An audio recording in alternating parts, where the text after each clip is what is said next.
J'ai toujours aimé passer du temps au bord des mares et des étangs. Fabriquer des affûts, observer la vie qui défile. Pourquoi la vie foisonne ici plus qu'ailleurs? Quels liens unissent tous les êtres qui habitent ces lieux? Alors, pour répondre à ces questions, il y a quelques années, j'ai commencé à regarder dans l'eau, grâce à un objectif amphibie.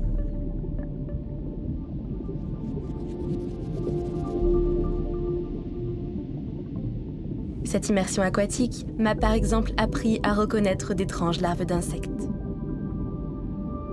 Mais j'apercevais aussi un bestiaire encore plus minuscule. Des êtres aux formes et aux couleurs étranges.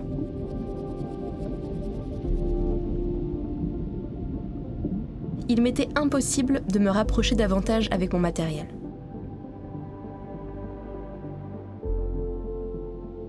Je me suis donc tournée vers la microscopie pour observer la planète Mars et réaliser ce film.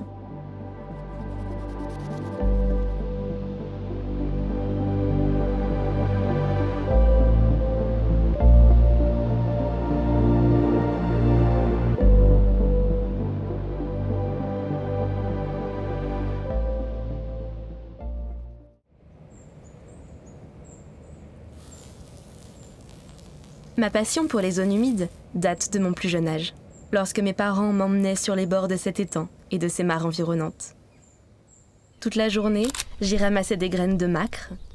Je regardais les allées et venues des têtards à la surface, les gérisses qui patinaient sur l'eau. Il suffisait de changer de mare pour changer d'univers. Chacune est différente, un monde en miniature. Qu'on soit naturaliste ou juste curieux, ce sont des lieux d'études et de découvertes extraordinaires. En même temps, c'est dans l'eau que la vie est née. 20 ans plus tard, ma passion pour ces milieux ne s'est pas estompée. C'était donc tout naturel pour moi d'explorer ce que j'ai finalement toujours eu sous les yeux.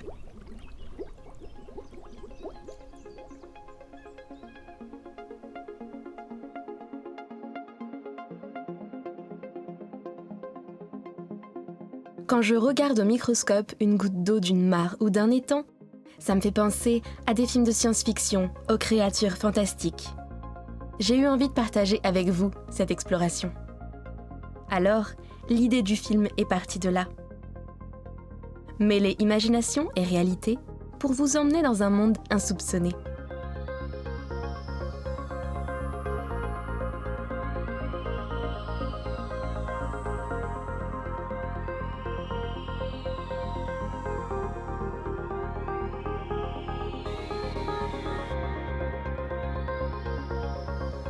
Le microscope permet d'observer les structures mêmes du vivant, de toucher au grand mystère de la vie.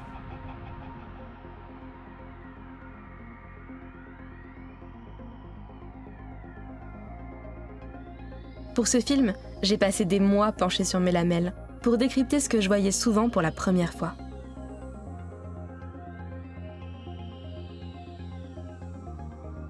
Aidée par de nombreux ouvrages, actuels et anciens, j'ai pu mettre quelques noms sur ce que j'observais. La diversité des êtres microscopiques est vertigineuse. Pourtant, on les connaît à peine.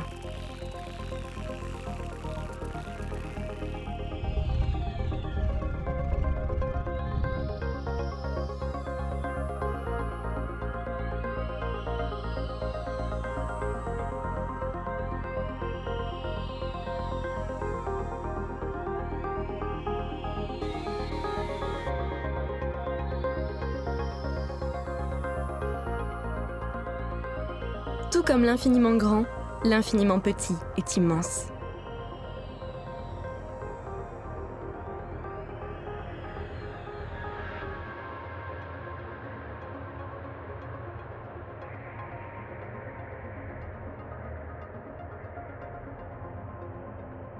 D'ailleurs, le microscope est né des premiers télescopes utilisés par Galilée pour observer les astres.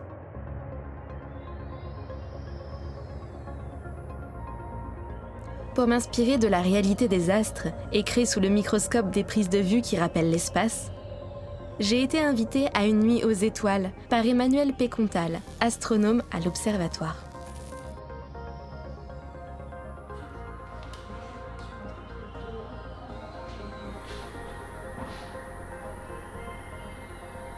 À travers le télescope, j'ai pu observer Saturne ou Jupiter.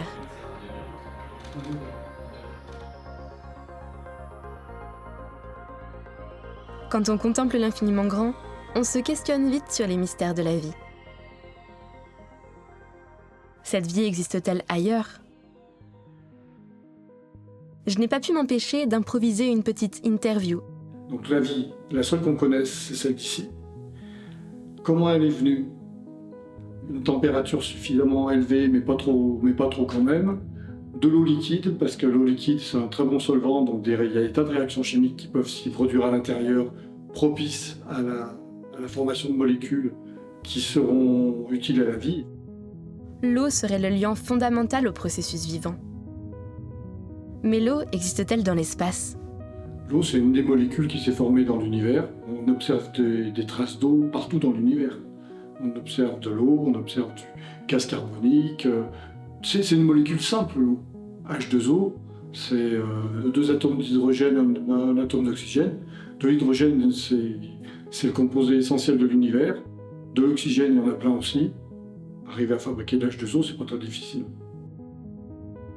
Mars a eu beaucoup d'eau, mais elle n'a pas eu l'eau très longtemps. Elle a eu de l'eau que pendant 1 milliard d'années.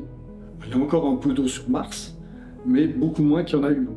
Alors que nous, on a de l'eau depuis 5 milliards d'années et elle n'a pas de raison de partir.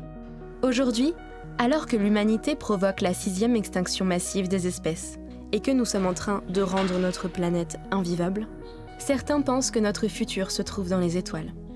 Vivre ailleurs que sur Terre, dans l'état dans lequel sont les autres astres accessibles, ça n'est possible que sous des couches de protection gigantesques qu'il va falloir fabriquer, qu'il va falloir installer.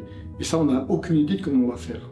C'est construire des structures sur une autre planète avec des gens qui auront voyagé pendant minimum 6 mois dans des conditions hyper hostiles, qui vont arriver sur place dans des conditions hyper hostiles, coloniser notre planète, mais c'est colossalement difficile. Donc pour le moment, quand on voit déjà la difficulté quand même assez grande de maintenir des gens en vie dans l'espace proche, parce qu'il ne faut pas oublier que les astronautes qui tournent autour de la Terre, ils sont à 400 km d'altitude. 400 km, c'est vraiment la porte à côté. 400 km, c'est rien. Avant de vivre ailleurs, je pense, comme d'autres, qu'il faut d'abord comprendre et protéger notre Terre, la seule planète vivante connue à ce jour. Alors comment, à notre échelle, restaurer l'équilibre du vivant, celui qui permet notre vie sur Terre ? Nous devons réapprendre à collaborer avec lui, réactiver d'anciennes pratiques, à la fois bénéfiques aux humains et à la diversité biologique. Alexandre Boissineau, le conservateur de la réserve naturelle régionale du Bocage des Antonins, connaît très bien ce sujet. Les mares sont des éléments qui, dans 99% des cas, ont été créés par les hommes. Donc il y a vraiment un lien étroit entre les humains et ces petits milieux semi-naturels.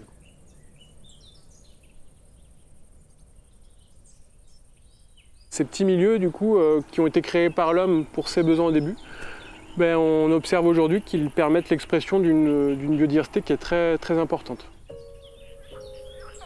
L'eau amène avec elle un grand nombre d'espèces.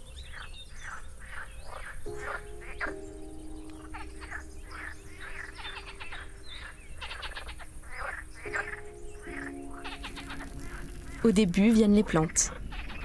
Déjà, il y a une composante qui est très importante, c'est la végétation aquatique. Donc c'est notamment une des composantes qui va derrière être à l'origine d'une partie de la biodiversité et qui, par exemple, sur des espèces semi-aquatiques comme les amphibiens et les reptiles, va permettre leur installation.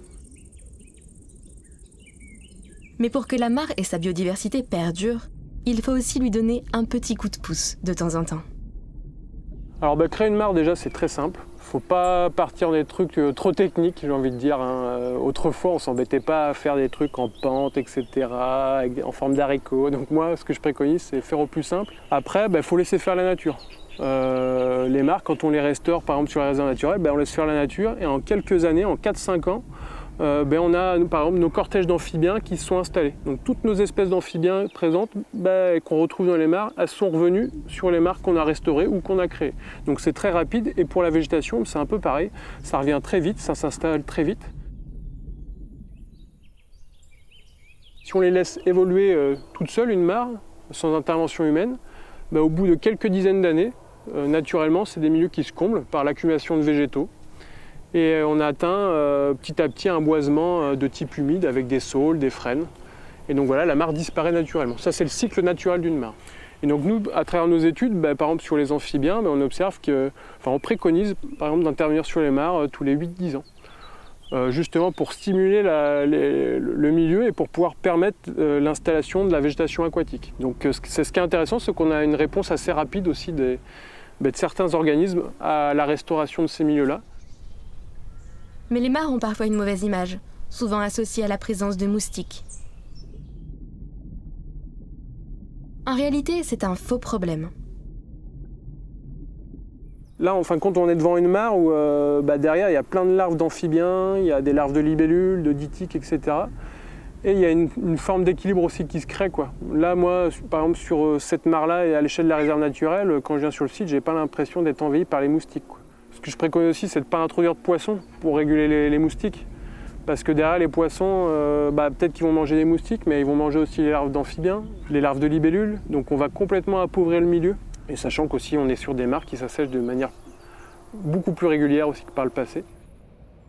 Aujourd'hui, je suis ravie que ce terrain de jeu de mon enfance ait été protégé, au sein de la réserve naturelle régionale du Bocage des Antonins.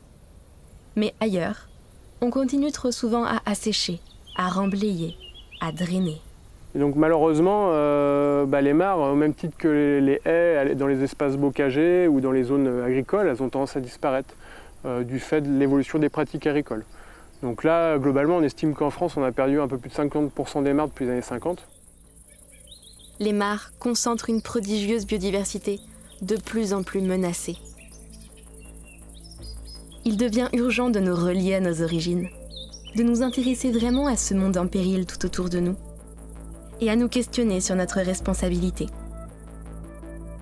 Que voulons-nous laisser ? Parfois, pour retrouver certains trésors perdus, il suffit de creuser.